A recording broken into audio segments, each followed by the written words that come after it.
Pendant une excursion scolaire, un élève demande à son prof de physique. Cette amanite-mouche est-elle dangereuse?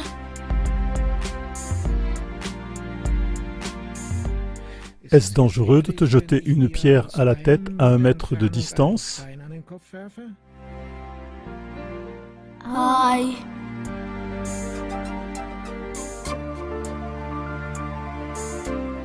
Oui! Est-ce dangereux de faire la même chose avec la manite-mouche?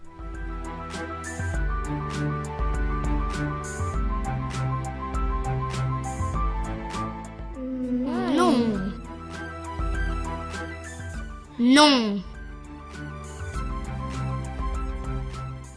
L'élève est rassuré, car selon les lois de la physique, la manite-mouche n'est pas dangereuse. Le prof de physique ne peut pas expliquer pourquoi l'élève tombe malade après avoir mangé la manite-mouche. Quoi? Impossible. Le fondement des valeurs limites repose sur l'hypothèse que les rayonnements de la téléphonie mobile ne produisent que des effets basés sur la chaleur, c'est-à-dire uniquement dans des processus physiques. Les valeurs limites se réfèrent à un corps sans vie et ne tiennent aucunement compte des effets biologiques dans notre corps vivant. Tout effet qui n'est pas basé sur la chaleur est contesté avec véhémence, car sinon les limites légales n'auraient aucun fondement scientifique. Voici une définition des valeurs limites.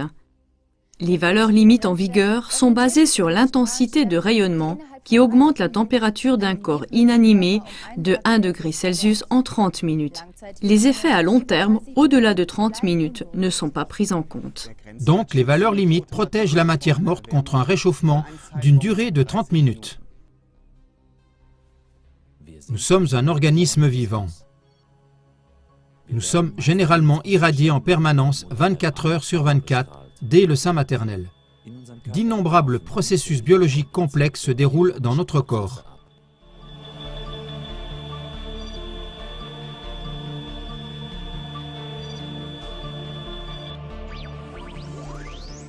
Même le comité de lycée NIRP doit reconnaître dans ses lignes directrices que les valeurs limites ne protègent que contre les effets directs et à court terme sur la santé, effets dus à l'augmentation de la température des tissus. Cependant, tous les experts s'accordent à dire que le Wi-Fi, par exemple, n'entraîne pas de risque d'échauffement.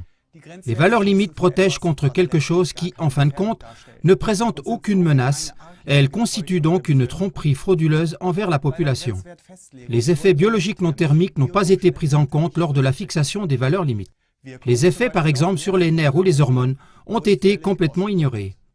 Si quelqu'un mesurait le niveau de rayonnement radioactif à l'aide d'un thermomètre au lieu du compteur Geiger et classait la radioactivité comme inoffensive sur la base de cette mesure thermique, il serait déclaré fou. Cependant, lorsqu'il s'agit de la protection contre les radiations de la téléphonie mobile, c'est précisément cela qui nous est présenté comme de la science. Chers spectateurs, nous avons montré que les limites en vigueur sont irresponsables. C'est également confirmé par la direction scientifique du STOA au Parlement européen. L'inquiétude du public n'est pas sans fondement. Dans les lieux d'exposition de longue durée, on ne devrait pas dépasser 100 microwatts par mètre carré. Nos scientifiques et nos experts se sont-ils trompés d'un facteur de 10 puissance 5 en fixant les valeurs limites en Allemagne? Alors c'est une catastrophe de la téléphonie mobile qui nous attend.